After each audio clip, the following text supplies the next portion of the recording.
Tonight I'll be reading from The Call of Poohthulhu. April Moon Books, 2022. It was a call for Lovecraftian takes on A.A. Milne. I had read Milne to all of my 3 children in utero and, as they grew up. So it was big in their childhoods, and I jumped at the chance to write this, wrote it for them. My story is entitled Head Like a Jar, in which Piglet is pursued by a Heffalump. It had all begun with a disagreement over an old book at Billy Moon's bookshop in Dartmouth. It was about to end behind the black doors of a little domestic chapel painted all red inside from top to bottom. The life-size crucifix, the candles, the altar, even the stained glass windows were all over red, as though the chapel had been hastily painted by a lazy renovator in anticipation of a new tenant. When Billy charged through the broken doors waving a fire axe, he was unsure whether the thick coat of scarlet covering everything was actually paint or not. It reeked of iron, and the smell brought him briefly back to the shell holes outside Salerno, the bodies ravaged by German artillery fire, lying in shallow pools of blood like the dregs of half-eaten stew. The book in question was a grimoire, obscure to most, but quite infamous to the few that knew of its existence, the Infernalius, or so-called hidden book. It was supposedly culled together from excerpts from 6 other terrible rare works: the Liber Ivonis, the Book of Karnak, Testament of Carnamagos, the Ponape Scripture, De Vermis Mysteries, and the Scroll of Thoth Ammon. An altogether impossible book, hidden throughout a bevy of works separated by leagues and ages. Nicknamed the Liber Libris, the specific instructions for its assembly and binding were hidden in the pages of the unexpurgated Kitab al-Azif. Billy was familiar with some of those books and knew that the Infernalius was very dangerous and not to be trifled with. A wild-haired customer named Glazier had come into the store asking about it.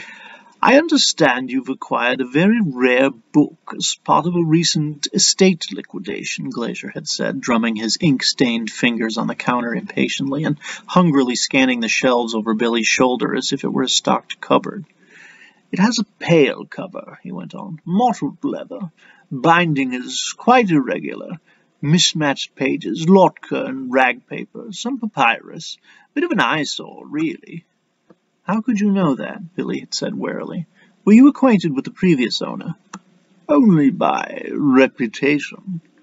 Billy had known the previous owner, Mrs. Morgan, widow of an American professor of some renown in the occult community, who had retired to the countryside. She had died quite suddenly, struck down in a hit-and-run accident while out walking her Pomeranian. Mrs. Morgan had willed her late husband's library to Billy and left specific instructions about the Infernalius, that it never be resold, particularly not to anybody who might come asking about it. "I'm sorry, that book isn't for sale," Billy had said, glancing involuntarily to where it sat in the locked case behind the counter along with his first editions. "Mr. Milne," Glazier had said, his eyes fixing on the mottled spine of the book like it was a thing made of gold, "I can make you a very, very wealthy man." "Moon," said Billy. "My name is Moon, and I don't need money, Mr. Glazier." "Of course, because of your father's books. Perhaps we can come to some other arrangement." That had annoyed him. After all these years, those damnable books of his father's still dogged him. He'd gone by another name to avoid their legions of fans, refused to stock the books in the shop, and burned any copies that came across his counter in a rubbish barrel out back. "I don't take a red cent for my father's books, Mr. Glazier," he snapped. "And the book is not for sale." Glazier had left, angry and disappointed. That night there had been a break-in at the shop. Only the book had gone missing. Billy had spent the better part of a fortnight tracking Glazier to this neglected estate outside Blackawton, with its red-painted chapel and the green Bristol saloon with the suspiciously damaged grill parked in the driveway. He knew well the kind of mischief Glazier could get into with the book and how important it was that he be stopped. Glazier did not turn as the black doors burst open, but remained kneeling before the red altar, his arms outstretched, reciting a long and complicated-sounding speech in a language that hurt Billy's ears. Nailed over the face of the red-painted Christ on the cross, and to each of the figure's extremities, were pages torn from the Infernalius. Billy wasn't sure if Glazier was reading from them or reciting from memory, but at his entrance the man accelerated his enunciation like someone surprised in the midst of an incriminating telephone conversation. One whisk of the flat side of the axe knocked Glazier to the floor and put an end to the very dangerous ritual. There was nothing left but to gather up the book, which, except for the torn-out pages, Billy found set in a missal stand on the altar, on a ragged leather corporax, along with a big stone bowl, a brush, a hammer, and a keen two-handled blade. Billy sat aside his axe and put his foot on the altar to boost himself. He pried the long red nail from the nose of the Christ with his fingertips to retrieve the page fastened there. That was when he got a very nasty surprise. As Billy took the page of the book away from the livid, ghastly face beneath, the figure's eyes bulged and screwed up. He began to shriek hoarsely through his leering teeth and quiver on the cross. It was no statue, but a flayed man, out of his mind with agony. Billy had seen bloodshed in the last war as a sapper with the Black Cats in Italy, but this was a shock even to him. He fell backwards onto the floor, landed awkwardly, and felt his ankle snap beneath him. That was when Glazier, bleeding from the blow Billy had dealt him, wheezed out the last few words of his incantation. The man on the cross continued to scream. Billy watched as the black ink from the pages of the Infernalius melted and streamed off the yellowed paper, coating the tortured figure in oily darkness, wetly drowning out his agonized shrieking. The man lost all consistency. His form stretched and ran like molten licorice. Affixed to the cross by the red nails, he strained like a Rorschach blot, attempting to escape a paper tacked to a bulletin board. Where Billy had removed the nail in its face, the head and neck elongated into a slick black elephantine proboscis from which a sharp red thorny appendage like a scorpion stinger emerged. "O Heffalump," Glazier croaked, "great dream feaster, conceived by the sleeper of Rilia, favor your servant with—" The stinger struck Glazier, punching through the center of his forehead. It lingered there, and Billy saw the length of the proboscis undulate like a vacuum tube coming to life. There was a wrenching sound as the nails began to pull free from the cross. Billy scrambled backwards on his hands out into the hall. All around the thing pulling itself from the cross, the very air seemed to bend and swirl like clear water disturbed by a dollop of black paint, fragile reality conforming to the superior density of an alien substance. Billy felt his own sense of stability shudder and creak like a ramshackle house in a windstorm. His face was wet with tears and his muscles shook uncontrollably as though he were back in Italy, diving for cover under a rain of artillery fire. Glazier's body bent and flowed as though he had no bones and was snorted up into the trunk of the thing pulling itself off the cross. With a lurch it tore free of the two nails and flopped over the altar to the floor of the red chapel. Its proboscis waved about, snuffling, seeking, and it sprouted two more long, curling snouts from its straining forelimbs. It stretched hungrily towards Billy, only a single nail pinning it to the wall now. Billy only wanted to retreat from it, but where on earth was safe? He was a fragile window pane, and the thing reaching for him was an oncoming brick. He put his back to a green door in the hall. He reached up and fumbled with the brass knob, somehow familiar in his hand. The thing lunged towards him, the red stinger streaking for the space between his eyes. He felt it connect, a hot pop of agony like a sewing needle piercing his third eye. In his grievously wounded mind, he heard the little boy's voice he knew all too well, reciting his father's poetry as his ears flushed and his little hands clenched into fists. Little boy kneels at the foot of the bed, droops on the little hand's little gold head. Hush, hush, whisper who dares, Christopher Robin is saying his prayers. It was uncanny. Every pop and hiss of the little gramophone recording the schoolboys had played over and over at the stove school to mock him, even though he'd smashed it into 1,000 pieces and scattered the shards of wax and plastic in a field. No, Billy thought. No, that's not me anymore. I'm Billy Moon. Billy Moon. No. Piglet tumbled head over heels down from the top of the forest, over the close-set grass, and didn't stop tumbling until one of the 60-something trees that surrounded the clearing kindly stepped in his way. He lay that way for a little bit, looking up and waiting for the grass and the darkening sky to decide which was on top. The sky was very cloudy and cross, so eventually it won out.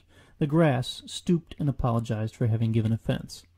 Then the sky cracked a bit of strange red lightning like a coach whip, which told Piglet he'd better get on his way. So he did, though he wasn't sure just where he was going. It got very stormy and dark, like a spilled ink pot spreading across a sky-blue sheet, but it did not rain. That was something, at least.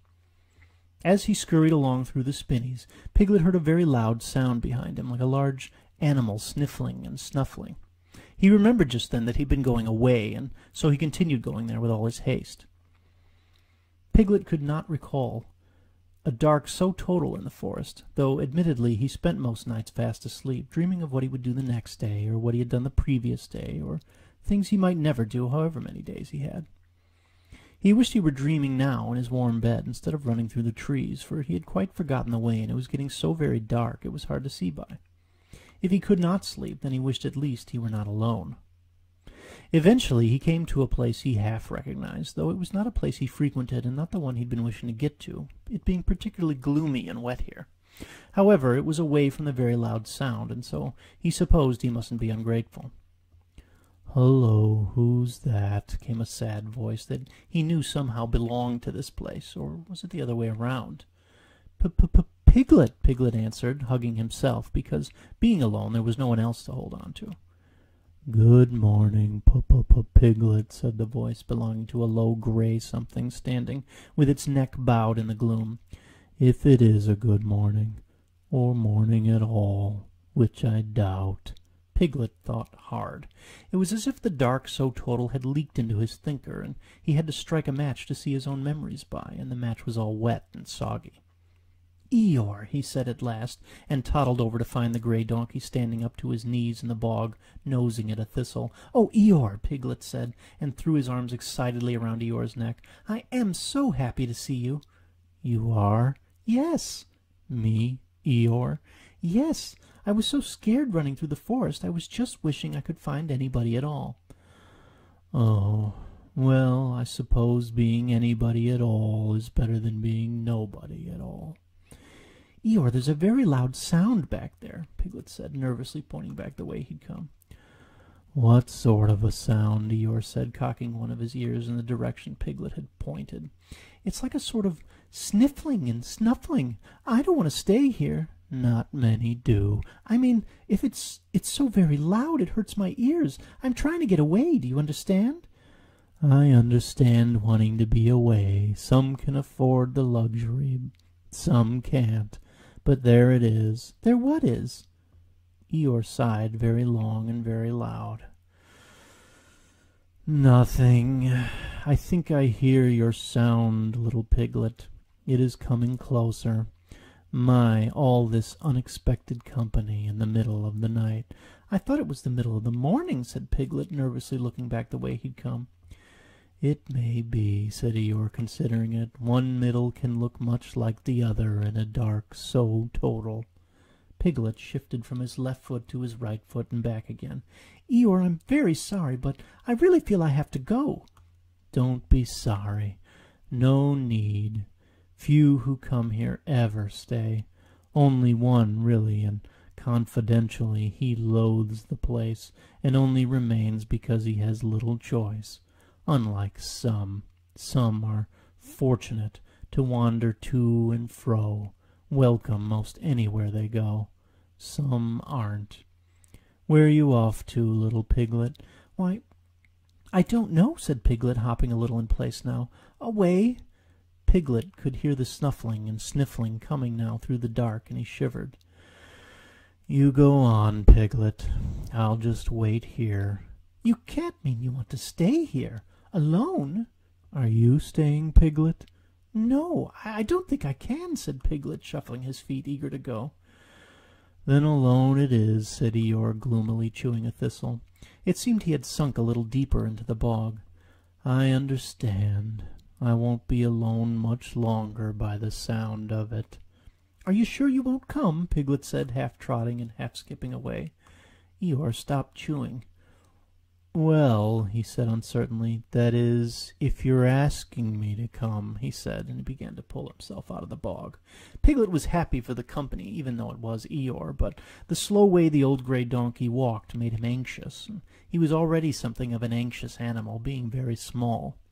The sound got louder and the dark got darker, so they had to speak louder to be heard, and open their eyes wider to let what little light there was in, so as to keep from tripping over roots and stones as they went along. Eventually they got far enough ahead of the sound to find some quiet, but they found the dark had gotten ahead of them now. It was much like the day it had rained and rained and rained, only instead of rain it was shadows flooding the forest and spilling over everywhere they went. They were wading in darkness, as deep and sticky as Eeyore's bog. The problem with familiar places was they were only familiar in the daytime. In the dark so total, everything seemed very unfamiliar. Fortunately, though, they came to a place where someone recognized them. "Piglet! Eeyore!" the someone called down to them. The voice had come so suddenly out of the dark that Piglet jumped onto Eeyore's back in surprise. Eeyore discouraged this behavior by sitting down, so Piglet slid down his back and landed in a little heap in the grass. "Is that you?" the someone said. "No, it isn't," Piglet blurted. "It isn't?" said the someone, confused. "Yes, it is. Sorry to disappoint you." "Not at all, not at all," said the someone, and he came down from the hard-to-see branches, all big yellow eyes and wide-spread wings that made Piglet crawl under Eeyore shivering. "I'm quite delighted to see you." "Oh, you mean Piglet," Eeyore said, booting Piglet out from underneath him and out into the open, so that the someone could be wholly delighted. Piglet crouched quivering until he realized he knew the someone, and that the someone was Owl. "Oh, hello, Owl," Piglet squeaked. This was not quite who he had been hoping to see either. "What are you doing here?" "Why, don't you know where you are? This is my residence, Piglet," he said, indicating a sign beside the tree they hadn't seen. Piglet sort of recognized it, but he couldn't read the letters in the dark. "I was over in the enchanted wood hunting woozles for supper," Owl went on, "but all I caught was a zoog, and they're terribly unappetizing. But what are you two doing out in the middle of the night? I didn't think you and Eeyore were nocturnal animals." "I didn't think we were either," Piglet admitted, and still wasn't sure he was. He was even less sure about Eeyore. "We're only running away from the very loud noise. Can't you hear it?" "I thought I perceived some sort of auditory disturbance," said Owl. "And then you heard the noise?" Eeyore asked. "What do you think's making it?" Piglet asked, frightened. "It's a kind of snuffling and sniffling, and it's getting closer all the time." Owl cocked his head and squinted his eyes, as if that would help somehow. "A snuffling and a sniffling, you say?" said Owl. "Well, it's certainly not a woozle. I believe they are moreover given to snaggling and sniggling generally. I dare say it may possibly be a heffalump." Piglet swooned, for although he had never yet been properly introduced to a heffalump, he thought that they were very fierce towards small animals. Eeyore was not inclined to catch him, and Piglet fell in a little heap once again. "That is what I told you," croaked a little, old-sounding voice up in the tree. "Who's that?" Piglet whined, for all he saw was a pair of big, round eyes, red and staring down from the branches. "Oh, him," Owl said testily. "That's only the zoog I caught. Pay him no mind. He's inedible." "It's no use running," said the zoog, skittering down the tree trunk like a squirrel and hanging there to watch them in the upside-down way that Piglet didn't like. "It will find you wherever you go. You may as well have stayed in the bog with the donkey." "No one listens to me," said Eeyore. Piglet wondered how the zoog had known they had been in the bog, but just then it said, "It is Heffalump, the dream feaster." "That is what I said," said Owl testily. Then to Eeyore and Piglet he whispered behind his pinion, so as not to offend the zoog. "They all speak that way in the enchanted wood, you see. It is the vernacular." "Where?" said Piglet, looking around. He didn't see any kind of vernacular anywhere, not even so much as a pram. "Eeyore," Owl said, ignoring Piglet, "have you ever met a heffalump?" "No," said Eeyore, "but I expect I will soon." "There is no reasoning with them," Owl said studiously. "They are known to be overbearing and obstinate. It is well documented in the literature." Piglet didn't doubt Owl, for he knew how to spell his name, W-O-L, and Tuesday. He was ashamed to admit he didn't know what obstinate meant, but he thought it had something to do with one's eating habits. "What will it do, Owl?" Piglet asked, "if it catches up with us?" "Heffalump devours all," said the Zug. Devours? "It means eat totally and very hungrily," Owl explained. "I knew that," scoffed Owl. "All? What about very small animals?" Piglet asked, realizing that obstinate must mean the same as devour, or at least the two words were related, perhaps by marriage. "All," said the Zug. "First the dreams, then the dreamers." "Oh, then I expect we should be moving on, Owl. Thank you, Zug," Piglet said very quickly and hurried off even quicker. "What about trees?" Eeyore asked curiously, eyeing Owl's house, or rather the shape of it in the dark, as he trudged behind Piglet. "All," said the Zug, blinking his huge red eyes. "The dream feaster nourishes the sleeper of Rilia, whose hunger is without end." Owl said, as if he hadn't ever thought about trees being included in the everything Heffalumps eat. "Where are you and Piglet going?" "Away," said Eeyore helpfully. "Ah," said Owl, jumping in place and beating his wings till he was flapping alongside them. "Then perhaps I shall go with you, as I know the way." And then he dipped sharply to the left to avoid a beech tree that seemed to come out of nowhere in the dark and nearly crashed into Eeyore. "There is no way," said the Zug in a voice even gloomier than the donkey's. "No escape. Listen." The snuffling and sniffling grew very loud, and it seemed that they could hear a child's voice speaking amid the hissing like snakes and strange pops like oil in a hot pan. "And I shut my eyes and I curl up small, and nobody knows that I'm there at all." The sound of the poem wasn't like the cheery songs Piglet liked to hear somehow, even though there didn't seem to be anything wrong with the words. There was something about the way they were said that made him shudder deep down. He felt smaller and weaker and more anxious than ever. "It comes," said the Zug. "Well, please give it our regards," said Piglet, hurrying off to the dark forest, with Owl flapping to keep up and dodging trees and Eeyore lagging behind. They went on in a hurry until the sound grew smaller again, but the dark was now so big it was everywhere. It was hard to fly by, and Owl ran into so many trees and bushes he decided wisely that it was safer to hop and flutter along on the ground with them. Piglet wished he had wings like Owl so that he could fly above the trees entirely, and he said so, but Owl said with a hint of nervousness that the sky wasn't safe just now. "There's something in it," he said, and Piglet shuddered and went on, not really wanting to know what Owl meant by that. It was very dark behind them, and very dark in front of them, and so Piglet should not have been at all surprised at the dark suddenly appearing beneath their feet. Nevertheless, he was surprised, and squeaked as he fell down into it, and squeaked again when Eeyore landed on top of him. Owl, because of his wings, marked it a very careless day indeed if he managed to fall into a hole. His yellow eyes peered down at them. "You have found an empty hole," he observed. But it seemed to Piglet that the hole had found them. "You have also found me," grumbled a muffled voice Piglet immediately recognized as Rabbit's. Rabbit was lying flat on his back beneath Piglet, and Piglet was greatly startled for what felt like the umpteenth time.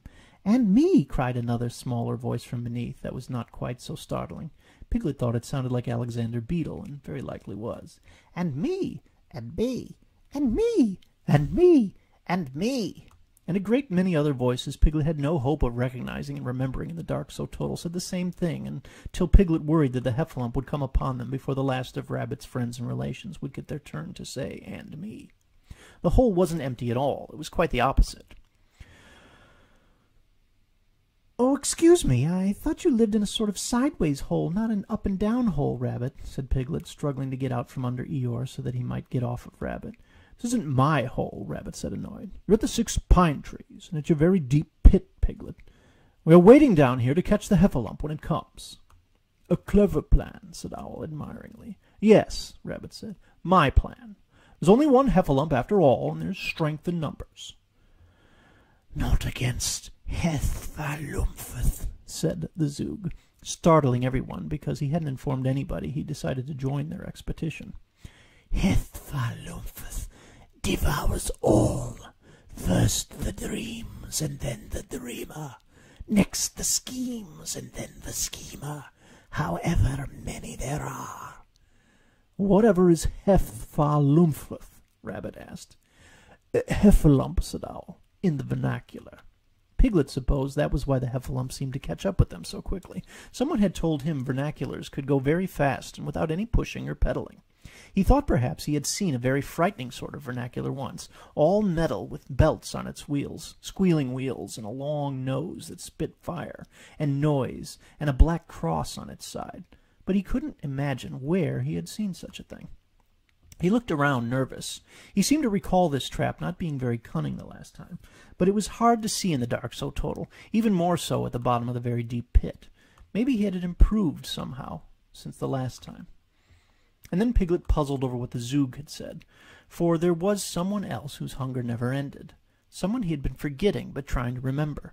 The wet match in the dark tunnels of his thinker still wouldn't light, and he went round in circles a while. That reminded him of the time he had walked around a spinney of larch trees, tracking a woozle. Someone had been with him. Was it Owl? No, he only hunted woozles at night. Piglet remembered that it had been cold, and the woozle's footprints had stood out quite clearly in the snow.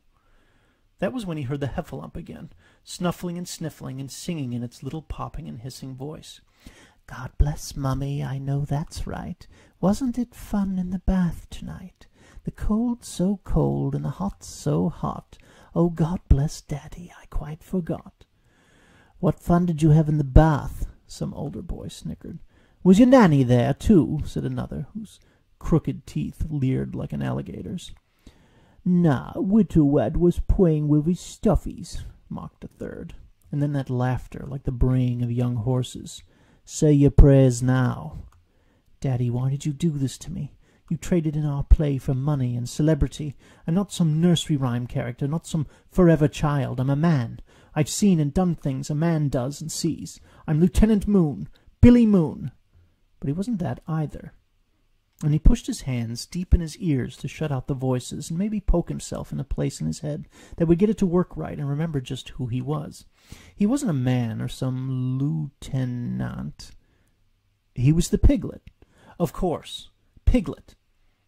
But he had other memories. Memories of dancing about in a garden in Wellington boots with a tall, laughing woman, of reading in a recording booth, whatever that was, of being pushed down on the cricket field at Stowe School, of Corporal Wally clasping a hand to his throat and the hot blood jetting all over him as the mortars whistled and screamed and bullets scraped the dark sky, of having his bed turned over by the sixth forms at Cobham House, having his sheets and pillows torn up. They had said they were looking for his famous Teddy. His Teddy. And then Piglet remembered a time when he had felt very safe. Almost as safe as he had felt when he thought about his grandfather, Trespassers William. It had been the time Rabbit had stuffed him into a close, warm place. For just an instant he had felt very secure, as if he were in a pocket. "Hello, everybody! What are you doing down there?" cried a very young voice. Before anyone could answer, little Roo landed on top of them. "What are we doing down here?" he corrected himself. "We are waiting to trap the Heffalump, Roo," said Rabbit, taking Roo off his shoulders and setting him down. It's a stupid idea, said the Zoog. "It is Rabbit's idea," Eeyore said, as if in agreement. "Roo, dear," called a motherly voice, much like the voice of the woman he remembered dancing with in the garden. It was, of course, Kanga's voice. She peered down into the hole with concern. "Are you all right?" "Yes, Mother, we're waiting for the Heffalump." "I don't think that's such a very good idea, Roo. How about to me, please?" "Oh, Mother." "Right now." Piglet thought that Kanga was correct. He was feeling around for a way to get out of the Heffalump trap himself when he felt something round and cool and found that it was an empty jar. A jar, empty as his own foggy head. The sniffling and the snuffling seemed to suck everything important out of Piglet's brain, leaving nothing except fear and noise and a dark so total that he was bumping into other people's memories. The jar had been part of the very cunning trap, an important part, but something had gone wrong. No, something had gone wrong. Someone had gone wrong. Someone like a big green door that had not been carved or painted yet. Someone with a head like a great big nothing. Like this jar, this faintly sweet-smelling jar. But not This jar precisely. That jar had broken on a tree root, and something had been inside. Someone that Piglet felt was slightly wonderful, and whom he wished were here right now. Who was that someone? Piglet just couldn't think. The sniffling and the snuffling was so close now it hurt Piglet's big ears. There were other sounds underneath it, sounds of mocking children's laughter and the squealing wheels of the vernacular, and a harsh sound like metal dogs barking and heavy things dropping from the sky. "Steady," said Rabbit to his friends and relations, who were milling about with nervous concern. "Steady, now. Where's the honey jar for the Heffalump?" "We still only have the empty one," Alexander Beetle reported. "I thought I asked for a replacement," Rabbit said, annoyed. "I sent someone to fetch it, but they haven't returned," said Alexander Beetle. "Of course not," Eeyore said. "But when the Heffalump gets here, what will we give it to eat then?" Rabbit wondered. "I don't know," said Alexander Beetle. "I don't know," said someone else. "I don't know." "I suspect," said Eeyore with a sigh. The Zoog just laughed, a hissing, ugly laugh. "Okay, Mother," Roo said reluctantly. "Here I come." Roo sprang, and Piglet got the idea to grab onto his tail, and so he did. Roo did not quite make the lip of the hole because of the added weight of Piglet, but Kanga stooped over and pulled him up and took Piglet along with, and stuffed them both into her pocket and buttoned it. Then they were bouncing along at a fast clip, the dark trees rushing by like anything. "Where are we going, please, Kanga?" Piglet cried from the bottom of the pocket. Kanga stopped and unbuttoned. Piglet poked his head out and waited for his eyes to stop bouncing. They were in a sandy pit, the sandy pit, where Roo liked to jump about, of course. He remembered that now. "Oh, dear, I didn't see you in there, Piglet," said Kanga. "Do you think the others are all right?" Roo asked, poking his head out of Kanga's pocket and looking back the way they had bounced. It was all black and all quiet back there, but for the snuffling and sniffling a little farther way off. Even the 6 pine trees, which should have stood out against the night sky, were gone. "I'm sure they'll be along," said Piglet. "Maybe we should go back and look," Roo said, pulling himself out of the pocket, but Kanga gently pushed his head back down. "Is there some place I can take you, Piglet dear?" Kanga asked. "Some place you would like to go?" And Piglet understood from Kanga's tone that this had better be a very special place, because it was the last place she would take him. He thought about going home, but they had likely passed it somewhere in the dark so total. "Well," said Piglet, thinking hard, "I have been trying to get away, but I don't know where that is. Owl said he knew, but all he found was the not-so-cunning trap, and as clever as Rabbit is, I don't think the trap is going to work this time, because, well, it never worked before. And Eeyore was no help, and the Zoog even less. Kanga, I feel as if I haven't been trying to get somewhere so much as I've been trying to get to someone." "Oh," Roo piped up, "is it someone very bouncy?" "No," said Piglet, thinking hard, "not very bouncy at all." Roo went back to thinking, but not for very long. "Oh," he exclaimed, "then I know who it is." "Who, Roo dear?" Kanga asked. "Don't you remember?" said Roo. "He lives under the name of Sanders." Piglet did not quite remember, but he clearly saw a picture in his head of the door with the name Sanders in gold letters over it, and said that if that was not quite what he was trying hard to remember, it was at least in the right neighborhood, if not the very address. "I think I remember the way," Kanga said. So Kanga buttoned Piglet and Pooh back into her pocket, and after a bit more tumbling about at the bottom, in which Piglet cried "Ooh!" and then "Ow!" a few more times than he could count, they came to the door with the name Sanders in gold letters above it, and Piglet slipped out and felt for sure that yes, he was in the right place, for it was the brightest place he'd seen all day.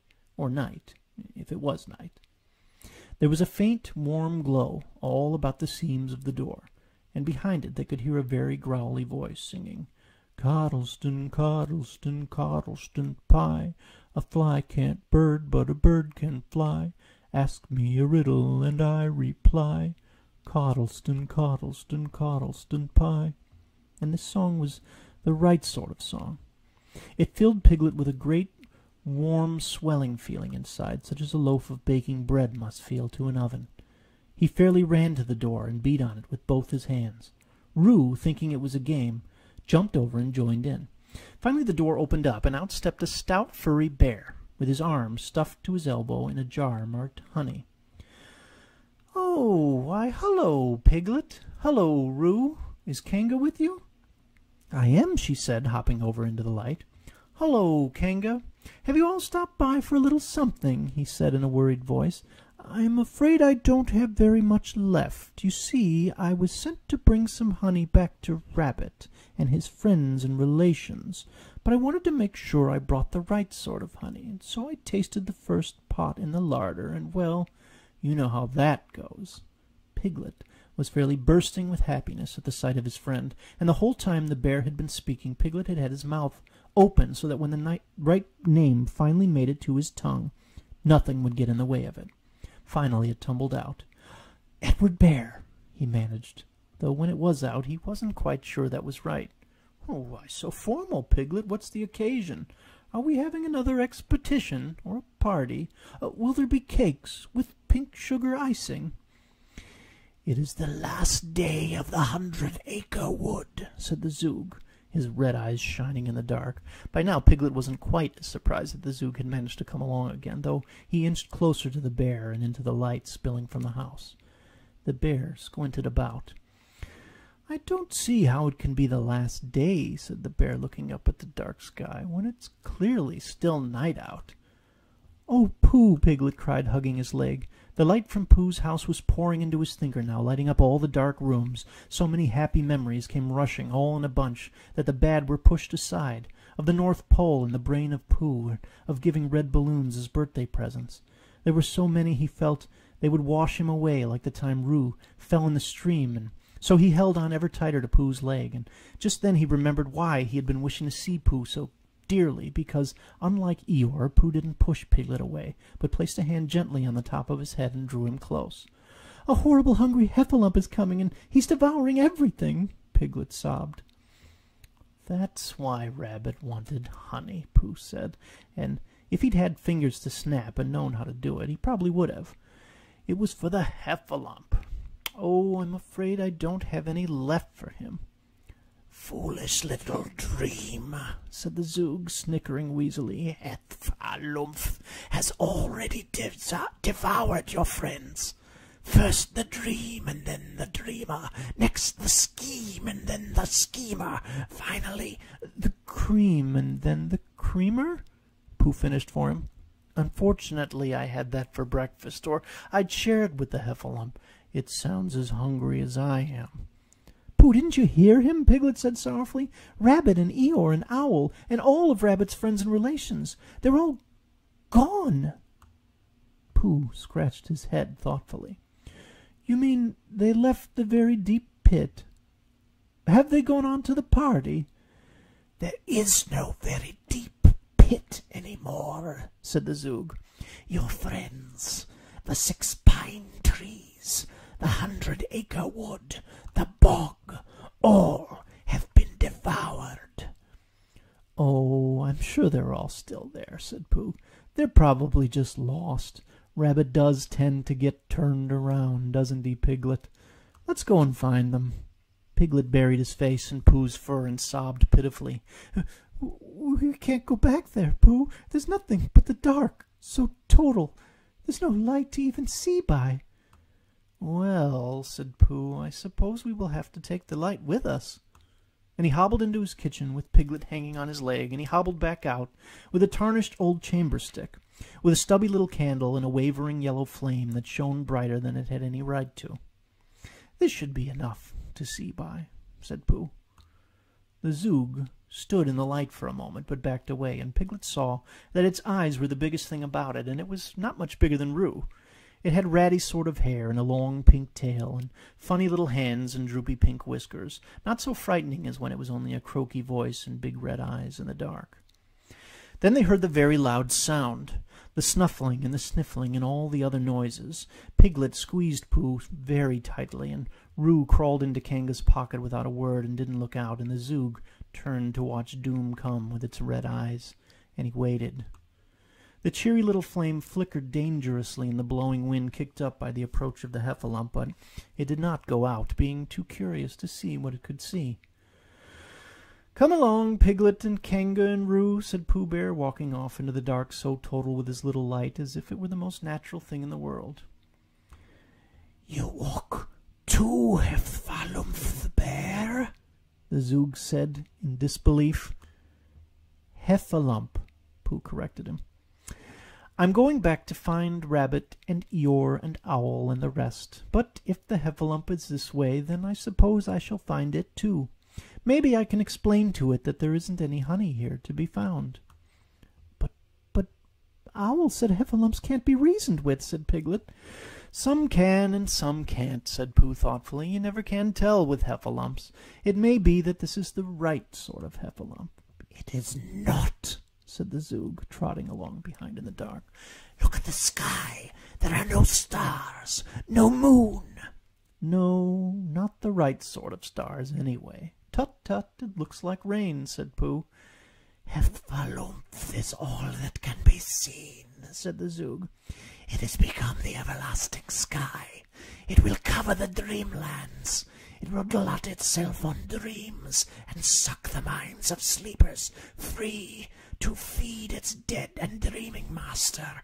It will grow and grow and... What if it turns out to be the wrong sort of Heffalump, Pooh? Piglet asked nervously, squeezing Pooh's hand as they walked. You are just a dream bear, said the Zoog on his other side. A morsel to Heffalump. First the dream and then the dreamer. Winnie the Pooh, if you please, said Pooh. Then he screwed up his face and whispered down to Piglet. He does talk, doesn't he, Piglet? The dark so total seemed to swirl all around them then, the shadows like eddies in the stream, but they didn't overtake Pooh's chamber stick, melting away like butter when they got too close.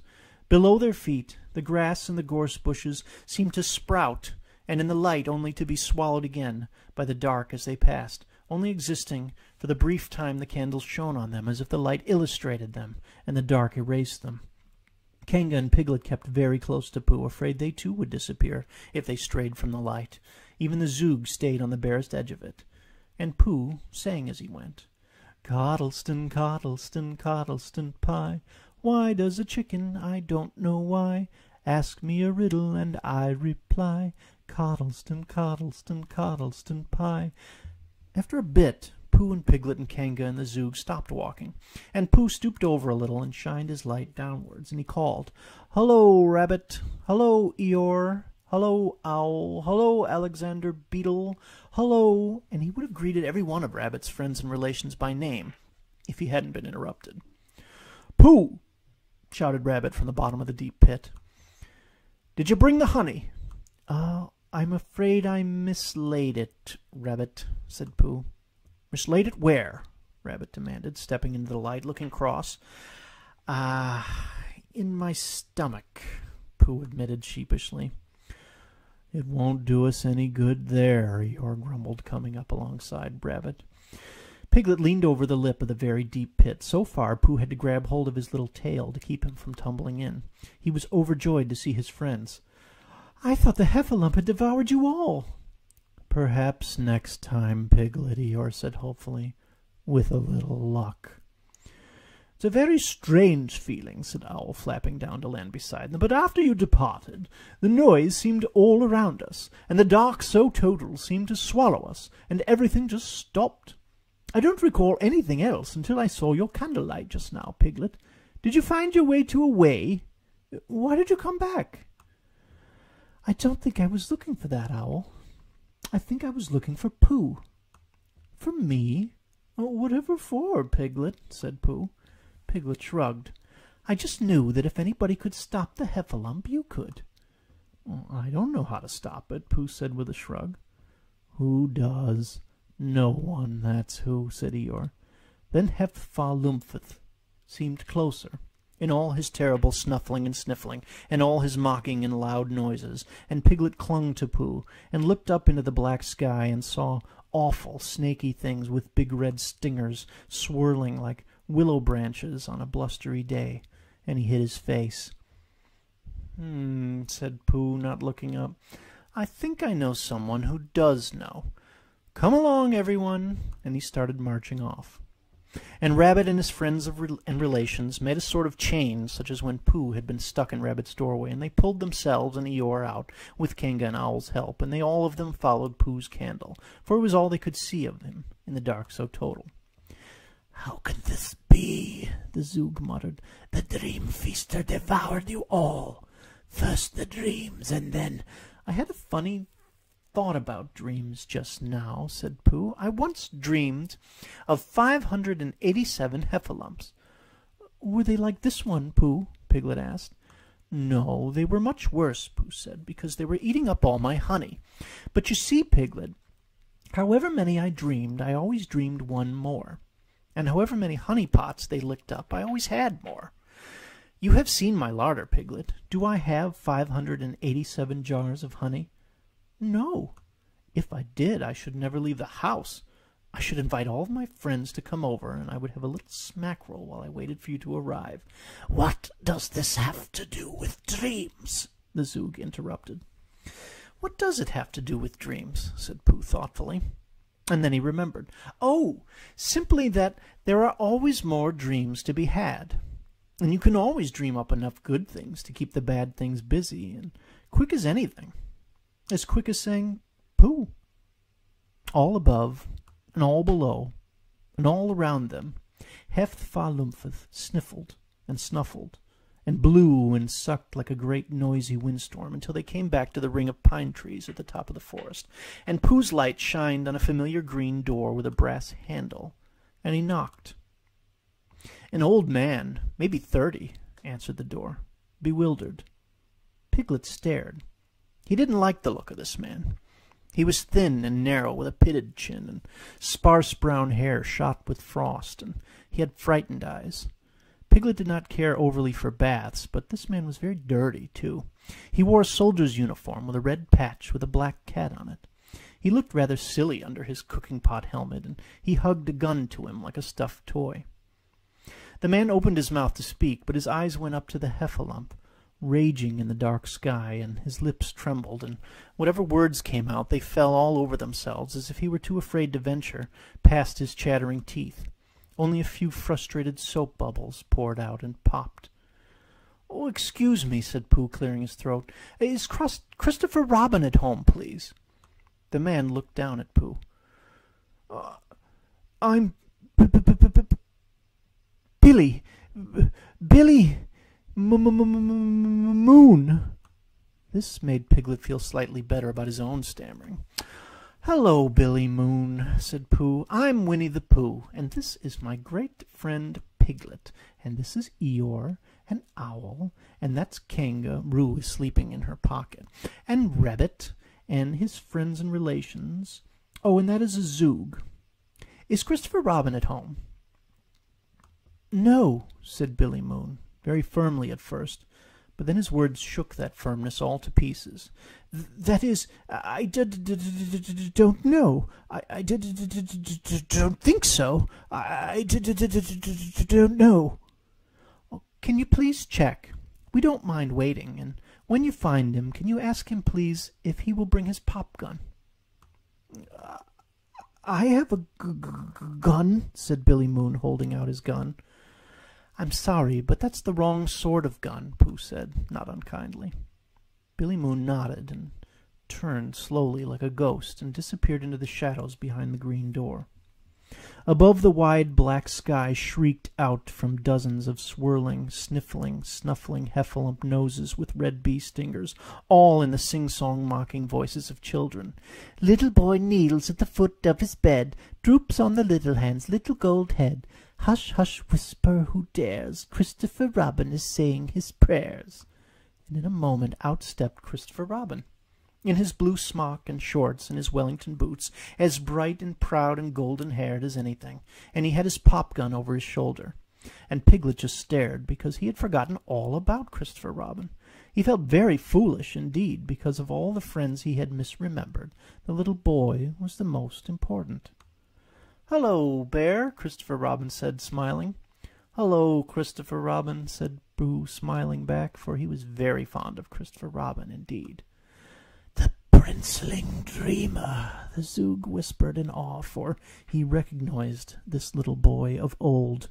Countless dreamers had visited the 100-acre wood, making it as vivid and permanent a country as any that existed in the dreamlands, more real than many that had come and gone. But this boy and his kingly father were the pioneers who had discovered it. They were as legend as Randolph Carter. Dreamers whose dreams had also been dreamed by innumerable others, and this boy even more, a dreamer made dream himself. Neither the father nor the son had been seen in the forest in many, many slumbers. "Why, what's that in the sky?" Christopher Robin said, frowning up at the whirling dark and all the red stingers. And the Zug opened its mouth to speak of the dream feasters, and how they gathered the dreams for the great sleeper and brought them to his maw to be consumed, how the sleeper slurped at the dreams like noodles, and so drew in and consumed the very dreamer in the end, and how the sleeper would rouse when the stars of the waking world were bright enough to see by, how he would rise out of deep Relia and go forth. And Piglet opened his mouth to say that the Heffalump was overbearing and obstinate and devoured everything it saw, with no regard for trees or very small animals at all. And in the shadows behind Christopher Robin, Billy Moon wanted to say it was all the daydreams he had made in play with his mother and father and his nanny, cheapened and sold as commerce, how it was a thing that had plagued him in his burgeoning manhood, a source of ridicule and mockery the meaner boys rubbed in his face, and how the weight of it all settled on his back, heavier than his pack on the beach at Salerno, a silly thing that made him feel silly inside, when there was so much important stuff to be done, so many battles and so much dying and bridge-building and shopkeeping, and how he had done it in the name of right, but also because he was not some boy in a nursery rhyme. He couldn't be his whole life. He wanted to say these things, but he only stammered. But Pooh just said, "It's just a Heffalump. But do you remember the time Rabbit had me over for a little something, and I found his doorway was too small? Because you had gotten rather too large for it," said Rabbit, and Christopher Robin giggled. "Anyway," said Pooh, "this particular Heffalump has gotten rather too large for the forest, owing to the fact that it is devoured so very much." "And we can't even see the sun," Piglet ventured.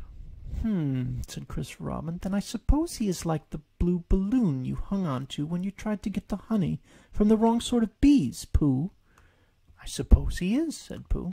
"Well, then I know what to do," said Christopher Robin, lifting his pop-gun to his cheek and aiming at the dark so total.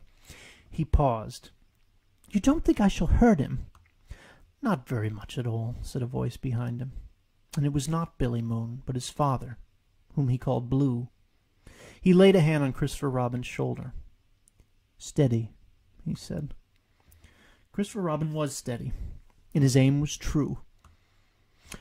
And from the pop-gun there came a little orange ball of light, and it streaked up into the sky, roaring a tigerish roar, and it burst in the center of the Heffalump like a bright firework that shed bouncy sparks all across the dark so total.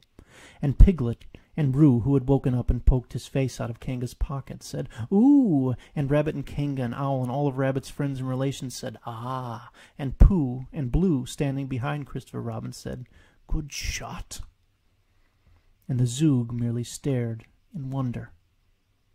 And the bright bouncing sparks melted away the shadow fat of the Heffalump, so that the blue sky poked through, and the sun, too, and the sniffling and the snuffling and the very loud sound of the squealing, thundering vernacular and the words of the mean boys made way for the chirping of birds and the chittering of bugs and the rustle of the wind playing tag in the branches of the beech trees. The wind was so playful the mood settled on the animals and on Christopher Robin, and they played and played, games you may know, and games that were only known in the dreamlands. Roo swung from Eeyore's tail until it came loose, and then he bounced off with it so the others would chase him, and when Kanga finally brought him back and apologized to Eeyore, the old gray donkey said it was fine, and Roo could hold on to it a little longer if he liked. Owl and the Zug talked of Heffalumps and pop-guns, and of Pooh too, though the Zug did most of the talking, saying something about the Taoist principle of nothingness being at work in the subconscious, and how the dream princeling meeting Heffalumph's hunger with that boundlessly optimistic childlike simplicity must have confounded it, or perhaps starved it. "Indubitably," said Owl. "Quite right," said Owl. "Do you know what nothingness is called by the Taoists, Owl?" the Zug asked, grinning as though he were about to tell a joke. "Certainly," said Owl, "but, you should say it anyway. I shouldn't presume to steal your thunder." "Pooh," said the Zug, chuckling. "They call it Pooh." Christopher Robin's father, Blue and Billy Moon leaned in the doorway and shared a pipe and spoke of war and more important things, things that sons and fathers who have not spoken in a long time out of misunderstandings and bad feelings must eventually say to each other before it is too late. Soon the sun grew sleepy and left an orange smudge across the sky as it slid down drowsily towards its bed, the natural dark of night-time kicking off its covers. Piglet dozed beside Roo in a lazy puddle among all the friends and relations, and Rabbit tried to pull Eeyore's tail out of Roo's arms, but Eeyore said it was all right, that he would get it back another day. Christopher Robin and Pooh held hands and walked back to the green door. "I think you left your pop gun laying out in the forest somewhere when we were playing." "It's all right. I'll come back for it sometime." "Oh, I hope you do," said Winnie the Pooh, shuffling his feet. "I'll find it, or Piglet will. We'll have it waiting for you." "I do still love you, Pooh," said Christopher Robin, throwing his arms around his bear. "And I love you," said Pooh. Christopher Robin went back through the green door where his father and Billy Moon waited. The three of them turned and waved goodbye. Pooh and the others were singing as he closed the door. "Coddleston, Coddleston, Coddleston pie. A fish can't whistle and neither can I. Ask me a riddle and I reply. Coddleston, Coddleston, Coddleston pie." Billy Moon was singing it himself, lowly to himself, when he opened his eyes and found himself lying in a puddle of black ink in the hallway outside the red chapel. But he was not quite Billy Moon any more, was he? It was a silly, childish name. He got stiffly to his feet, rubbing the sore but unmarked spot on his forehead. He went back inside the bloody room and retrieved the infernalius from the altar and walked back out into the hallway, tracking red footprints. The morning sun was creeping through the broken casements. He must give his father a ring, he decided. It had been too long since Christopher Robin had visited home.